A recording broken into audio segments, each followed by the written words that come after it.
శ్రీవారి కారం, శ్రీవారిని ప్రేమించే వారి కోసం. శ్రీవారి spices, chilli, turmeric, coriander powder. శ్రీవారి కారం, శ్రీవారిని ప్రేమించే వారి కోసం.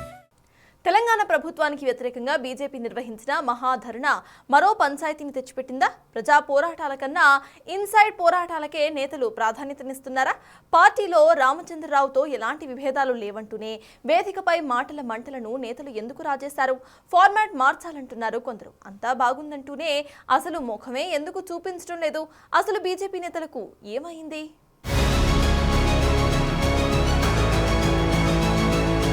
తెలంగాణ బీజేపీలో కుమ్ములాటలు, అసమ్మతికి ఎండ్ కార్డ్ పడటం లేదు. స్థానిక సీనియర్ నేతలు సర్ది చెప్పినా, జాతీయ నేతలు నేరుగా వచ్చి స్పెషల్ క్లాసులు తీసుకున్నా అస్సలు తగ్గేదేలే అంటున్నారు కమలనాథులు. దీంతో పార్టీ వివాదాలకు కేరఫ్ గా మారుతోంది. ఇన్నాళ్లు అంతర్గతంగా ఎప్పుడు బహిర్గతంగా అప్పుడప్పుడు వివాదాలు కొనసాగేవి కమలనాథుల మధ్య. కానీ ఇప్పుడు ఇందిరా పార్క్ వేదికగా ప్రభుత్వానికి వ్యతిరేకంగా జరిగిన ధర్నాలోని ఫేస్ టు ఫేస్ కౌంటర్లు వేసుకున్నారు కాషాయ పార్టీ నేతలు. ఈరోజు ఈ వేదిక పైన మా ఎమ్మెల్యేలు వచ్చారు, మా ఇద్దరు ఎంపీలు వచ్చారు. రాని వాళ్ళందరూ కూడా గ్రామ పంచాయతీ ఎలక్షన్లో వారు ఉన్నారు. దయచేసి మా టీంని మాత్రం ఇది ఏదో రాలే వాళ్ళు రాలే ఆ న్యూస్ కన్నా ఎక్కువ ఇది team BJP is working hard. It is a team BJP. Congress party, అలాంటి కాంగ్రెస్ పార్టీ గురించి నాకు కొద్దిగా ముందు అవకాశం ఇస్తే దాని యొక్క అన్ని పుట్టు పూర్వతాలు తెలిసిన వ్యక్తిగా చెప్తే 4 మాటలు బాగుండేది.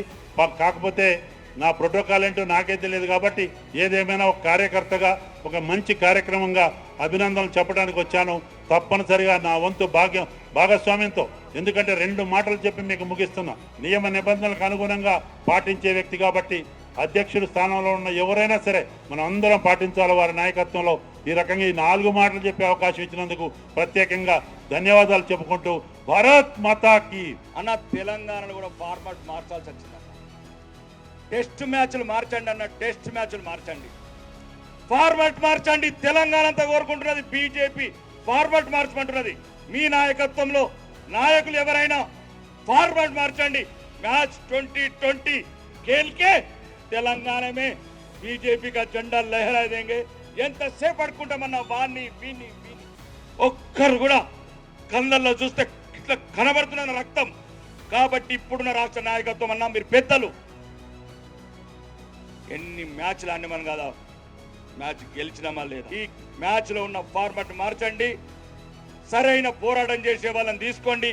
ఎవడు బ్యాట్ కొడతాడు, ఎవడు సెంచరీ కొడతాడు, ఎవడు 6 కొడతాడు, వాళ్ళ సేవలు వాళ్ళ టాలెంట్ ఉపయోగించుకొని ఈ తెలంగాణలో ఉన్న 1980 మొదటి విజయం ఇచ్చి ఉయ్యాలూపిన ఊపిరి పోసిన భారతీయ జనతా పార్టీకి జీవం పోసి తెలంగాణ సెక్రటరీ మీద కాషాయ జెండా ఎగరాలని తెలంగాణ కార్యకర్తల మనస్ఫూర్తిగా కోరుకుంటూ మీకు సవినయంగా విన్నవిస్తున్న పెద్దలందరికీ ఇది సంగతి. మున్సిపాలిటీల విలీనం, భూముల బదలాయింపు, హిల్ట్ పాలసీకి వ్యతిరేకంగా మహాధర్నా అన్నారు. కానీ ధర్నా సమయానికి రూట్ మారింది. రూట్ మారినా సరే మహాధర్నాకు కీలక నేతలు ఎందుకు గైర్హాజరైనట్టు అనేది ఇప్పుడు హాట్ టాపిక్ గా మారింది. పార్టీ చేపట్టిన మహాధర్నా ప్రోగ్రాం కంటే ఆ నేతలకు అంతకన్నా పెద్ద ముఖ్యమైన విషయాలు ఏంటనేది అర్థం కాని విషయం. అసలు బిఎల్ సంతోష్ ట్రీట్మెంట్ నేతలకు సరిపోలేదా? నేతల మధ్య విభేదాలంటూ తప్పుడు రాతలు రాయొద్దంటూ రామచంద్రరావు కామెంట్లు దేనికి సంకేతం? అందరూ రావాలని మహాధర్నా కార్యక్రమాన్ని ఆదివారం ఏర్పాటు చేసినా కూడా కీలక ఎంపీలు, ఎమ్మెల్యేలు ఎందుకు దూరంగా ఉన్నట్లు? లోకల్లోనే ఉండి ఈటెల రాజేందర్ ధర్నా మొహం కూడా ఎందుకు చూడలేదు? కార్యక్రమం ఉందని తెలిసి కూడా ధర్మపురి, ఢిల్లీలోనే ఎందుకు మకాం వేశారు? ఇక్కడ ధర్నా ప్రారంభమవుతున్న సమయానికే ఢిల్లీలో ఆయన మీడియా సమావేశం ఎందుకు పెట్టారు? ఇలా అన్ని ప్రశ్నలే. అంతేకాదు బండి సంజయ్, రఘునందన్ రావు, గూడెం నాగేష్ మొహాలు ఎందుకు కనిపించలేదు అనేది ఇప్పుడు బేతాళ ప్రశ్నలుగా మారాయి.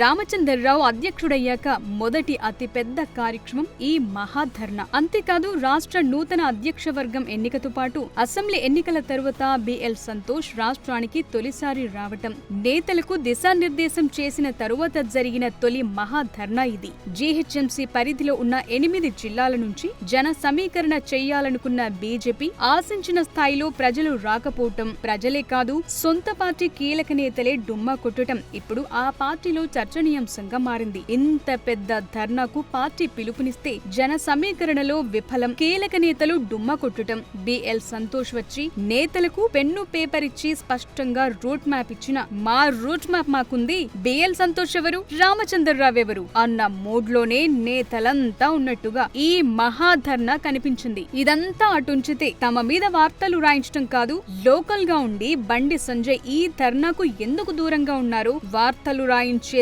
దమ్ముందా అంటూ అరవింద్, ఈటెల, కొండా విశ్వేశ్వర్ రెడ్డి, రఘునందన్ రావు వర్గాలు ప్రశ్నిస్తున్నాయట.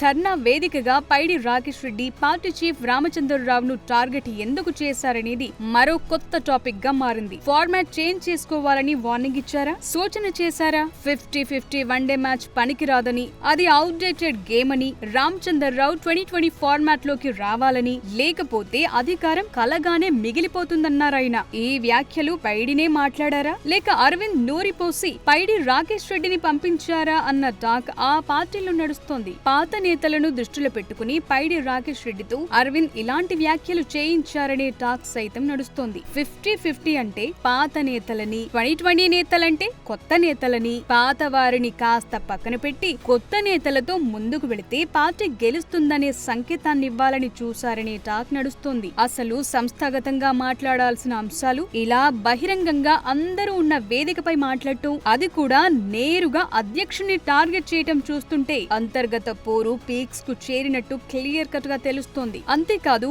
అరవింద్, ఈటెల రాజేందర్, కొండా, రఘునందన్, ఏలేటి, వెంకటరమణారెడ్డి, పైడి రాకేష్, పాయల్ శంకర్ల వ్యవహారం ఇప్పుడు చాలా మంది నేతలకు నచ్చటం లేదనే టాక్ వినిపిస్తోంది.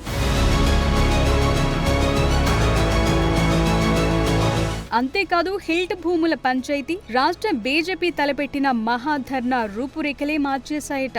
ముందుగా మున్సిపాలిటీల విలీనం, హిల్ట్ పాలసీపై మాత్రమే మహాధర్నా ఉంటుందని రాష్ట్ర నాయకత్వం ప్రకటించింది. కానీ తీరా ఆ పార్టీలో మెజార్టీ నేతలు ఈ మహాధర్నాను వ్యతిరేకించడంతో యూటర్న్ తీసుకుని అప్పటికప్పుడే ప్రభుత్వ 6 గ్యారంటీలపై ప్రజావంచన పేరుతో ధర్నాను సాగించారు. నగరం నడిబొడ్డున ఉన్న పారిశ్రామిక వాడలను నగర అవతలకు తరలిస్తే తప్పేంటని కొంతమంది ఎంపీలు, ఎమ్మెల్యేలు, ఎమ్మెల్సీలు రాష్ట్ర నాయకత్వాన్ని ప్రశ్నిస్తున్నారట. కమలం పార్టీలో హిల్ట్ పాలసీని వ్యతిరేకిస్తున్న వారు కొందరైతే సమర్థించేవారు మరికొందరు ఉండడంతో రాష్ట్ర నాయకత్వం తలలు పట్టుకుంటోందట. హిల్ట్ లో మతలబు అర్థం కాక ఉన్న ఫలంగా అధికార పార్టీ 2 ఏళ్ల ప్రజాపాలన విజయోత్సవాలను నిర్వహిస్తున్న సందర్భంలో దానికి దీటుగా ప్రజావంచన పేరుతో మహాధర్నా, రాష్ట్ర వ్యాప్తంగా నిరసనలు అంటూ ఇందిరా పార్క్ వేదికగా ప్రకటన చేయటం వెనుక బీజేపీ ఉద్దేశమేంటో అర్థం కాక పార్టీ శ్రేణులు తలలు పట్టుకుంటున్నారట. మున్సిపాలిటీల విలీనమన్నారు, హెల్త్ పాలసీపై అవినీతి అన్నారు, 8 జిల్లాల జన సమీకరణ అన్నారు, వాటి మీదే మహాధర్నా అన్నారు. చివరకు 6 గ్యారంటీలపై ధర్నా చేయటం, మున్సిపాలిటీల విలీనం, హెల్త్ పాలసీలపై బీజేపీ వెనకడుగు వేసిందా అనే చర్చ ఆ పార్టీ వర్గాల్లో జరుగుతోంది. అంతేకాదు పారిశ్రామిక వాడల్లో పెద్ద మొత్తంలో బీజేపీలో కొంతమంది ఎంపీలకు, ఎమ్మెల్సీలకు భూములున్నాయనే టాక్ పొలిటికల్ సర్కిల్లో నడుస్తోందట. అందులో భాగంగానే హెల్త్ పై కొంతమంది కీలక నేతలు మౌనం వహిస్తున్నారట, మరికొంతమంది నేతలు వ్యతిరేకిస్తున్నారట, ఇంకొంతమంది సమర్థిస్తున్నారట. హెల్త్ పై ఏలేటి మహేశ్వర్ రెడ్డి, కిషన్ రెడ్డి, డీకే అరుణులు మాత్రమే విమర్శలు చేస్తున్నారు, మిగతా మెజార్టీ నేతలు స్పందించడం లేదనే టాకుంది.